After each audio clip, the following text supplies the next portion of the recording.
Hi, my name is Rita Swaidan. I'm the head chef at Maysan 15. The cuisine is very influenced by Middle Eastern and North African flavors. I've been in the industry for over 10 years.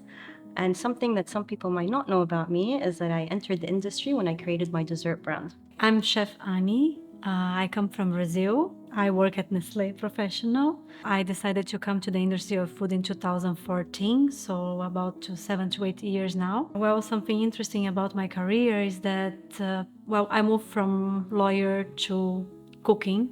Hi, my name is Sudhakshina. Everyone fondly calls me Sue. I'm the owner of Coco and Chili. It's a bakery here in Dubai. We specialize in sourdough breads and viennoiserie. I've been in the industry for the last 9 years. A less known fact of me, well, I actually started off as a pastry chef, but then I went into just pure bakery, like focusing mainly on breads. So, chef, please tell us, when did you realize that you wanted to become a chef? This was always there since you were younger. You studied something before that, and how it happened in your life? I love food and I love cooking. And my fondest memories are of me being in the kitchen with my mother, helping her with cooking, and growing up in a Lebanese home. Food plays a very big role in our lives. My family and I would spend a lot of time in the kitchen preparing a meal, cooking, and it was, a lot of fun, and it was a really nice feeling. And now when I cook with my team, I get that same feeling, and it's very nostalgic. I've always known that I wanted to cook, and I think when people do what they love, they want to be the best that they can and continue to grow.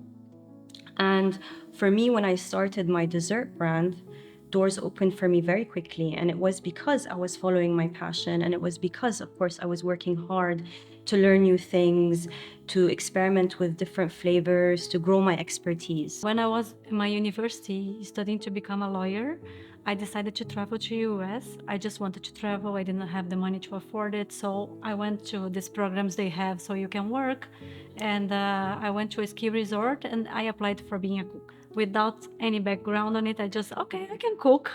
When I was there, I was working many hours because I wanted. And it was like, wow, I was so completely in love with that. I didn't want to go back home. I just wanted to stay in the kitchen. I was the last one to leave every day. Even my boss at the time, he was the head chef and he was saying, are you not leaving? No, I want to stay. Well, the good side of it, I was paying by hour, right? So it was good. But not because of that, really.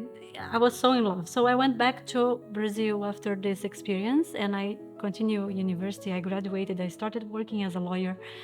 But every time I go to a restaurant, I want to see the kitchen. I want to engage. I want to, talk to them and interact and see the experience. So it was there. So the seed was inside me. And after a few years, I decided, why not?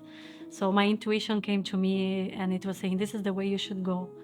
And okay, let's do it. So I gave up. I not gave up, but I stopped working as a lawyer. I subscribed myself in a course in Brazil and I went all the way. And 1 month after, I was working in a restaurant, chopping vegetables, washing the lettuce. And it was just crazy. But yeah, that's how it happened. I've always wanted to be a pilot, but that flight didn't take off. So I was like, what's next? So I did my bachelor's in international business, and I thought, okay, that's what I'm going to do. I'm going to go study abroad. But, in my third year of university, I was like, yeah, I don't think so. This is what I need to do. I was making all these pastries for my, college mates, and everyone was like, this is really good. And I was very passionate about it. So that's when I enrolled myself in International Center for Culinary Arts here in ICC in Dubai. There was one corner where, there was bakers doing breads. Up until then, I didn't know what sourdough was. I knew croissants and things like that, but I didn't know something called sourdough existed. So I saw them and I was so intrigued to see what were they doing? Why is that? And they were like, we don't use yeast in this. We use something called starter. That's when it got me thinking, so much science behind food. And I was like a child. I was like, whoa, what is all of this? So that is what, push me to be like, okay, maybe that's what I want to do, and Then I went on to Le Cordon Bleu in Paris, because I mean, if you have to learn breads, you have to go to the place. So I went there, studied boulangerie. I specified an artisan boulangerie. It was almost a year course. I got an opportunity to work in bakeries over there, and that's how my story unfolded. And I realized this is the place that I need to be in. We have at homes the mothers, the women working in the kitchen. In the industry, normally it's men, right? How do you cope with this? And if you have any challenges, any experience, any tips that you want to share with us today? I think we've come a long way. I think there's still a lot to be done. I've always found it strange that it's male dominated, considering historically, it's women that have been cooking in kitchens, feeding their family and friends. However, I choose to look at it as bigger than a gender issue. It's not about female chef or male chef, it's just chef. I'm not saying that these issues don't exist. Yes, they do. But the strength, speed, creativity, and so on of a chef has nothing to do with their gender. If you have a good chef, you have a good chef, but it's not because they're male or a female. Also, honestly, I think Dubai is doing an amazing job at supporting women in this industry. You see now a few women-run restaurants. I mean, of course. So, in terms of experience, has anything been ever said to me? Yes, in the start of my career, of course. I've been told, don't carry this; it's too heavy. But that's just silly, right? Because I'm a woman doesn't mean that I don't have strength, right? And then also, talking about pastry, I think a lot of the time women are associated with pastry, but honestly, pastry is tough. Yeah. Like, pastry requires a lot of creativity, it requires a lot of patience, it requires a lot of forgiveness. And so when women are associated with pastry, actually, yeah, maybe we should be, because we can do all of this. Yeah. You know what I mean? Exactly. So, yeah. But yes, it's challenging. In my home country, I faced a few challenges that was very heavy and made me think, should I really go for it? But then after rethinking about it, I thought, well, you know what? This makes me stronger, because it's not something so small that will make me change. Now I need to prove to them that I'm even more capable than what they thought. So I have a few interesting stories. Very aggressive, by the way. I was working in a restaurant in Rio, in Brazil. It was a small steakhouse, and I had one employee, a male one, and he was like twice my size, high, and really big guy. And well, for him, and I can understand that, but it was very challenging for him to accept that I was the one coordinating and telling him what to do, what not to do. So I tried to be friendly, and I tried so many ways to engage with him so we could cooperate with each other in the best way possible. But, well, it was really challenging. And then at some point, he was just threatening me in the kitchen. And, we have knives and we have everything there. So it was kind of scary situation that I had to face. And when you go to the owners, they are all men. I was the only woman in the kitchen. And it's really hard, because until they understand, like, are you being serious? He really did this to you? Well, yes, he did. And he was taking the knife and pointing at me. So it's something that is challenging, and we never know, right? It's possible to happen, but that's the thing. That's, as what I said, it make me feel stronger to move forward and to put myself ahead and show, like, I'm serious here. I'm not joking. This is the job I chose. This is the passion I have, and I want to move forward, and you need to respect me. So that's how we face situations that will make things happen for us, right? So yeah, it's very challenging. Many of the times the challenges I've faced is, why are you a baker? I'm like, what do you mean by that? Like, no, you have to carry heavy things, because a flour bag is a 25 kg bag, right? Can you do that? I'm like, of course. I mean, if time comes, I will have to do it. Yes, it's not the safest for a woman to carry heavy things. Biologically, it's not safe. That's a totally different thing. But tomorrow, if I have to carry that bag by hook or crook, I will do it. Even if maybe I don't even need to carry the bag, I'll just drag it. There are many ways you can do it. So those are the kind of questions. And personally, like, that was one of the questions I got faced by when I had gone for a trial, and after I finished all the trial, they tasted everything. The chef comes to me, he's like, "Why do you want to work as a baker? You can go work as a pastry chef, but why as a baker? You have to carry heavy things. It's long standing hours." Okay, so if I stood long time in my house kitchen, that would mean it's my duty to be doing work at home. But if I do it in a commercial kitchen, why are you like questioning me? I've had men passing really weird comments, and or asking me if I have a boyfriend, and Yeah, all, those are perfect. all those typical questions, but passing really weird comments, which you can't. There was a time where I'm like, oh, if I react, I might lose my job. But I reached a point like, if you react, I will actually go to the HR. As we know, it's a very demanding job, right? On hours, physically, mentally. We need to stand up for so many hours a day. We need to give up on the holidays, weekends with family. So how do you cope with that in your life? And how do you balance your work life with your personal life and this tough field that we choose to work? In this industry, yes, most probably you're going to be working longer hours. So, for me, I try to take care of my mind, my body, keep hydrated, choose healthier food options, sleep well, I exercise, I meditate. I take care of myself. And also, what I do is I plan schedules ahead of time. So, if myself or any of my team wants to have a specific day off or they want to work a particular shift, I do my best to arrange that. For me, I find myself having a hard time sometimes switching off because I'm feeling inspired and I'm thinking about the next dish that I want to create. But then here's where you need to, stop yourself, remind yourself, enjoy the present. And I definitely make it a point to make time, to travel, to read, spend time with my family, my friends, exercise, meditate. And I encourage my team to do the same, because if I'm going to allow myself to get emotionally and physically exhausted, I'm not going to be the best version of myself. And I want my team to come to the kitchen feeling refreshed because, happy people make happy food. So, Absolutely. yeah. It's a very tiring job, right? We know that. But that's the thing. When you love what you do, you're not really working. You're having a good time. So it didn't matter.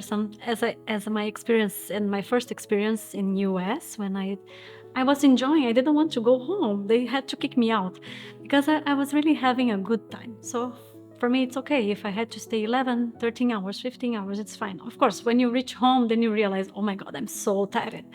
But you enjoy it, so this is fine. Giving up on holidays, weekends.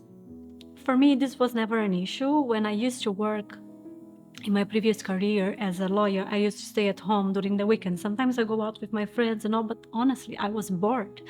So when I decided to move to cooking, I was even thinking to myself, should I really go for it? I know I don't have holidays. I know I won't have weekends, but okay, I'm enjoying it. It's like going out. It's like I'm having a good time. So for me, it was fine. I was very happy. I remember in the beginning when I changed the career and I was in the bus station trying to go home after my night shift, like 1 a.m. and I was waiting for the bus and I'm so tired, but I'm so happy to be here. Even my salary was not that great. But it's just the experience about the freedom to choose what you want to do and doing with passion and doing with love. So yeah, it's okay. It's a fair trade. And as long as you can keep the passion on, right? And your family will feel it. Your friends will criticize you because they want to have you closer. But it's something you just need to try to balance. And that's the time it comes life, personal life and work. Well, it's not easy, but because when we have a day off, we basically want to sleep, right? Yeah. But but you find your way after some time. The beginning is very challenging, and that's the time you need to put lots of effort. But by the time things will arrange and you find other ways to give yourself some more free time and to be with your family, and so it's okay, it's manageable. But number one rule is you need to love what you do. this industry is a very demanding industry, both physically and mentally. You know, there are the long standing hours, and how I balanced it. Obviously, initial years were very difficult. I didn't have my weekends, and I was a very young girl, so obviously seeing my friends go out every weekend, but somehow the passion sort of ruled over the need for that. And I don't regret any of that because I've learned so much over the years. Um, it did take a toll on my body. It did take. There were days where, because being in the bakery section, we have to start very early in the morning, as early as 2 a.m., because so that everything gets freshly baked and it's ready on the, display by about 7, 8 in the morning. There were days, and obviously, even though they say you stop your work at 11 o'clock, but no, I used to work from 2 to like maybe 4 or 5 in the evening till the next baker shift. And it was really exhausting. So I actually took a break that time because what was happening was my efficiency started. I started resenting the field. And when I reached that point is when I was like, if I continue this, then I will completely lose my passion. So I cut that off. I looked for another opportunity that would, give me the space to be able to, be who I am. But obviously time was still something that I had to spend a long time, but I was able to enjoy it a little bit more. Having experienced all that and now being an owner of my own bakery, there are things that I've actually tried to bring about in my shop. For instance, small things like I put chairs inside my kitchen because one, we women sometimes we would need to sit down. We would need to take that break. I make sure that happens. I make sure we get our lunch break. No, I mean obviously it's one person at a time taking lunch, so that. But I really recommend them to sit down because the next shift can be more efficient. And then we are actually closed on Mondays. The whole shop is closed on Mondays. So this is something that I got from the bakery culture in Paris when I was studying, where on Sundays they're closed. Sundays being the most important day where everyone's home. But the thing is, everybody's home that day and they pre-plan if they want their breads or something, they get it the previous day. It is so important because work life is so important for people in Europe that Sundays means it's family time. It's the only time. It's a time to relax and take your time. Being in this industry where it demands a lot, we really need to take that. We need to take that break, or else you reach a point of burnout. And once you reach that point, it's very difficult to bounce back. Chefs, would you like to share if you had any other challenges in this industry and if you have any tips that you want to share with us? As head chefs, many times we're going to have different roles: manager, accountant, plumber, electrician. So anything is bound to pop up, honestly, But the world is facing challenges with sustainability and food wastage. And we have a responsibility as chefs to look after our environment. So what I do is put more of an effort to source local, seasonal produce, try to reduce food wastage as much as I can in the kitchen, avoid factory, farmed meat and fish, and just in general, support sustainability initiatives whenever I can. This is an important point. One thing that I feel when I came here to the Middle East, straight away it called my attention, is the size of the menus. It's like a book. You have all the options from breakfast to dinner. Everything is there, right? So I think this is, I cannot even imagine how much prep, how much back they need to have for the ingredients and how much wastage they have. So this is something for me seems really challenging, and it's something that they could change, and it's something that we can help and educate the industry now to try to rebuild it, right? So how I've changed the business module now is we only do pre-order. Okay, pre-order where you can come and pick up, or delivery. This allows me to bake the item fresh. Yeah. I mean, who wouldn't love a fresh cookie, right? Absolutely, absolutely. Exactly. Second is to reduce wastage. Yes. Do you have anything to share with other women that are aspiring to become a chef? What did you say? What do you have to share? Any tips, any ideas? We both are chefs, but we both come from such different backgrounds. You know, there's something, you know, from her background could inspire me, and I could, you know, probably use that in my, you know, breads or whatever I make. And I think that is something that's very important. And for those aspiring to be chefs, like we said earlier, it is a glamorous industry if you want it to be. Anything is glamorous if you want it to be. But you need to know it all comes with a certain level of struggles and layers. And, you know, if you're ready to go through all that, it's great. Second, the pay is not good. Okay. So which means you have to be really, really passionate to be in this industry. Once you've obviously reached that point, yeah. But if you're coming in this industry for the money, yeah, that's not how it is. If possible, get an internship, check how it works, ask a friend, go to the neighbor's bakery, coffee shop, and ask them if you can stay for a few hours every day, right? So you can understand and see how it goes. So you see if really that's what you want to do for your life.